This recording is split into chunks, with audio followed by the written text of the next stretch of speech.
Good evening, visitors. Welcome to the Australian War Memorial's Last Post ceremony.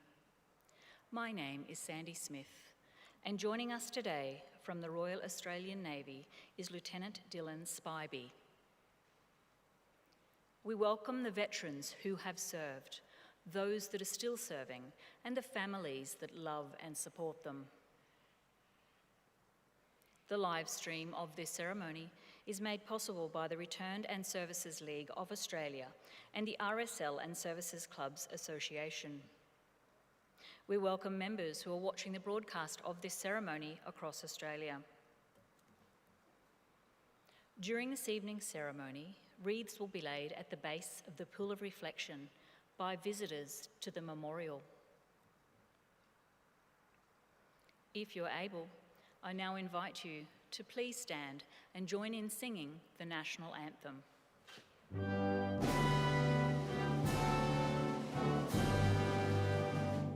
Australians, oh, let us rejoice, for we are one and free.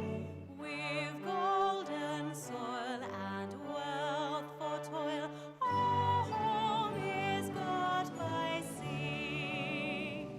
Our land abounds in nature's gifts of beauty, rich and rare. In history's page, let every stage advance Australia fair. In joyful strains, then let us sing, advance Australia fair.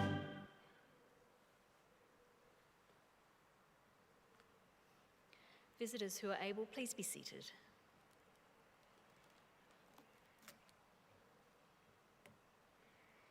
The Australian War Memorial was the vision of Charles Bean, Australia's First World War official historian.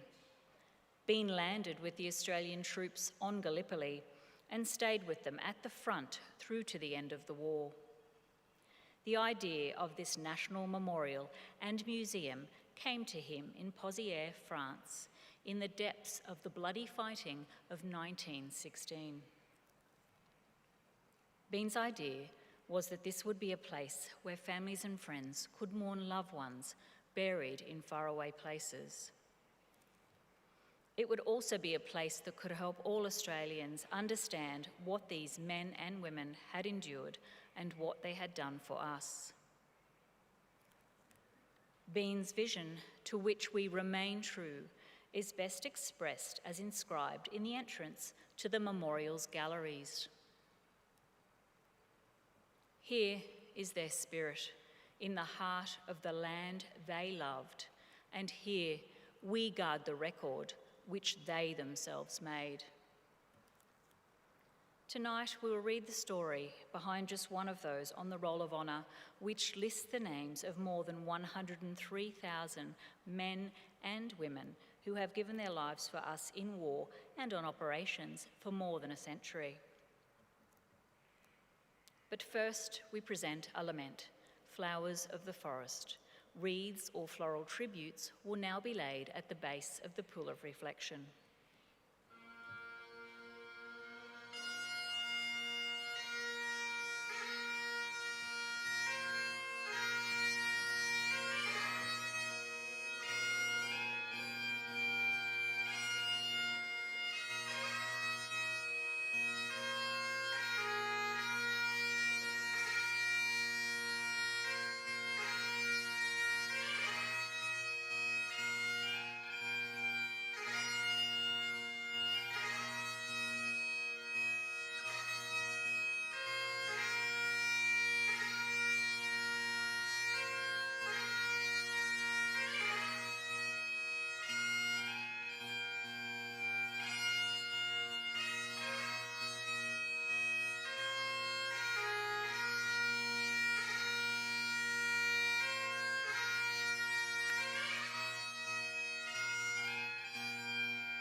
Today, we remember and pay tribute to Private Fothergill William Swinfen Cottrell.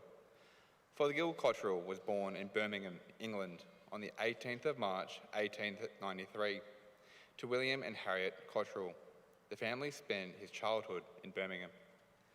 In 1910, Fothergill's father died and the family relocated to his mother's hometown in Wales. Fothergill Cottrell moved to Surrey to study agriculture.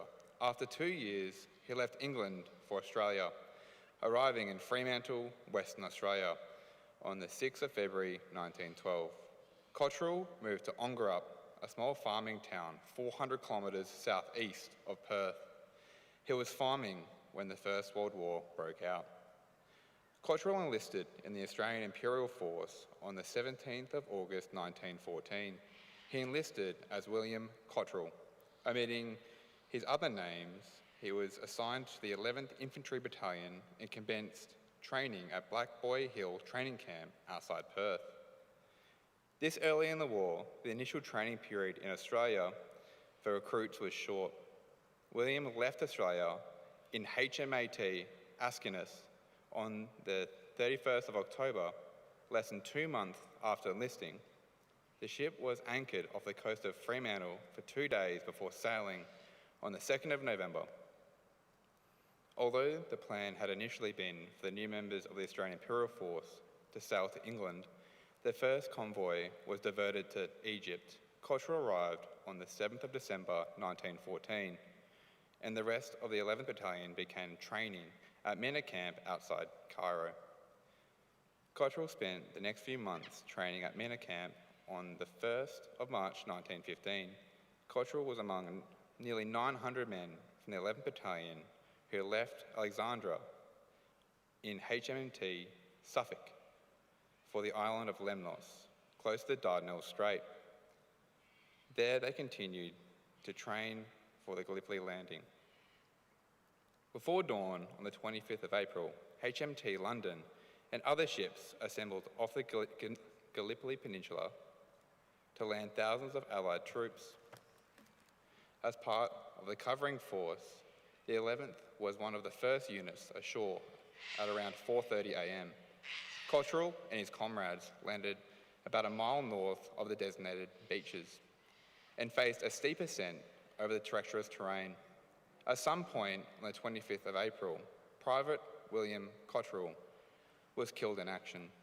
Due to the disorganisation of the landing and the subsequent mixing of units, it was initially impossible to ascertain the number of casualties. Cottrell was initially reported wounded and missing on the 26th of April and was still missing from the battalion in June. However, the battalion determined that death in this instance cannot be ascertained until the findings of a court inquiry is known. While all agreed that he had been wounded during the landing, some accounts claimed that he had been evacuated to Egypt, while others believed that he had been returned to England and was either paralysed or living happily with his family. Nearly a year later, the Court of Inquiry determined that Private Fothergill William Swinfen Cottrell had been killed in action on the 25th of April 1915 during the Anzac landing in Gallipoli. He was 22 years old. His mother organised a small memorial to be raised in the priory at the parish church of St Mary of Chepstow, Wales. It bore the inscription, "It is sweet to die for one's country." William's final resting place remains unknown. He is commemorated at the Lone Pine Memorial on the Gallipoli Peninsula with the other 2,267 Australian servicemen who died at Gallipoli who have no known grave. His name is also listed on the Roll of Honour on my right. Among almost 62,000 Australians who died while serving the First World War. A photograph of his memorial at the Church of St Mary is displayed beside the pool of reflection.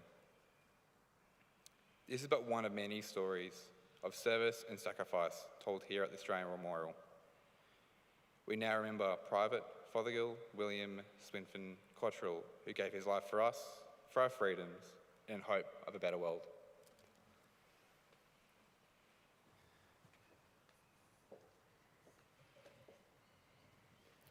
Please stand for the reading of the ode and the sounding of the last post. They shall grow not old, as we that are left grow old. Age shall not weary them, nor the years condemn. And at the going down of the sun, and in the morning, we will remember them. We will remember them.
Lest we forget.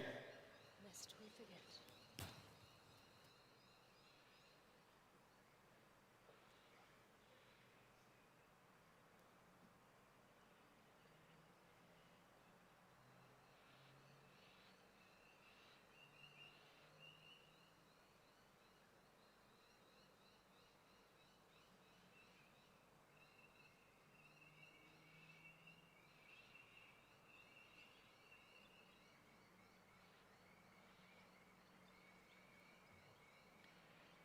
We leave you this evening with the words of the memorial's founder, Charles Bean. Many a man lying out there at Poziere or in the low scrub at Gallipoli with his poor, tired senses barely working through the fever of his brain has thought in his last moments, well, it's over. But in Australia, they will be proud of this. Ladies and gentlemen, girls and boys, that concludes the last post ceremony. On behalf of our director, staff and volunteers, thank you for visiting the Australian War Memorial today and for your continued support during the memorial's development project. We wish you all a very pleasant evening.